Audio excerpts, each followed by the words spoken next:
Well, now, you haven't known Pastor Stephen Broden a very long time, have you? But it sounds like you're a real believer he's the real deal. I really haven't known him very long. In fact, it's been less than a year. But we have kindred spirits, so our beliefs have known each other for a long time. He's very passionate about what he believes, and he's very knowledgeable, and he ties the biblical process, the principles of the Bible, to the founding fathers, obviously, and the way he energizes people to engage and to be passionate about their beliefs spills over. So there's a big buzz about his campaign, and we're really excited about it.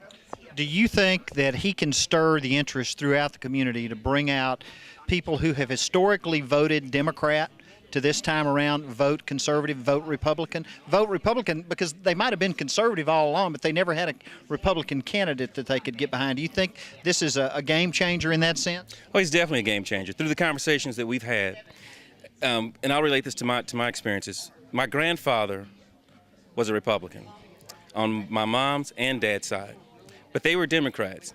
And then without going into all the history as to why they became Democrat, they lost sight, they lost focus, and they bought into the Great Society of LBJ and the Civil Rights Movement, and without really knowing the history of that. And if you can explain to the African American community why it's important to understand the history of the Republican Party, it was founded to abolish slavery in 1904. The Republican Party on its platform said, we will not allow lynching. It was not until 1964 that the Democratic Party said the same thing. Wow. And so the black community does not know this. I did not know that. And if we can tell them that, listen, it wasn't the Republican Party that said you're 3/5 of a man. It was the Democratic Party.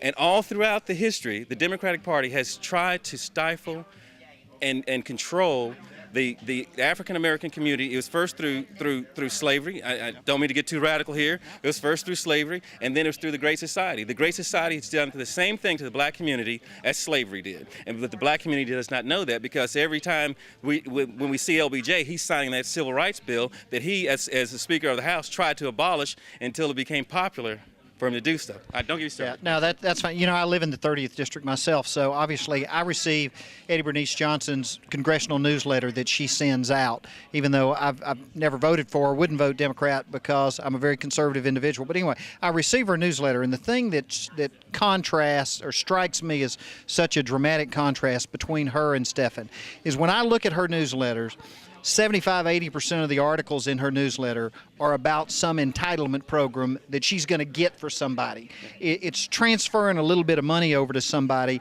and I never see a story in there about how she's going to help people create prosperity. And government transfer programs will never make you wealthy. They'll just get you by. The thing I like about Pastor Broden is he believes in a free market system to create wealth rather than just move money around. You agree with that? Oh, I definitely agree. There's an old proverb that says, give a man a fish, he'll eat for a day. Teach him to fish, he eats for a lifetime. And we have to equip, starting at the educational process, we have to equip everybody within the district for the years to come. We need to equip them in terms of education, not just finding jobs, but creating their own job, creating their own business. I think we do the community injustice if we just say we'll give you a job, because there's always work at the post office, but there's never any prosperity. Yeah, that's right. You said that give a man a fish, feed him for a day, teach a man to fish, feed him for a lifetime. I was in South Africa 2 years ago preaching. I have a ministry also, and I was down there preaching in South Africa to a pretty large group. And as I was saying that same exact statement that we've all heard so many times, right in the middle of it, it just rose up in me. I'd never heard this before anywhere, but this is what came out. Give a man a fish, you feed him for a day. Teach a man to fish, you feed him for a lifetime.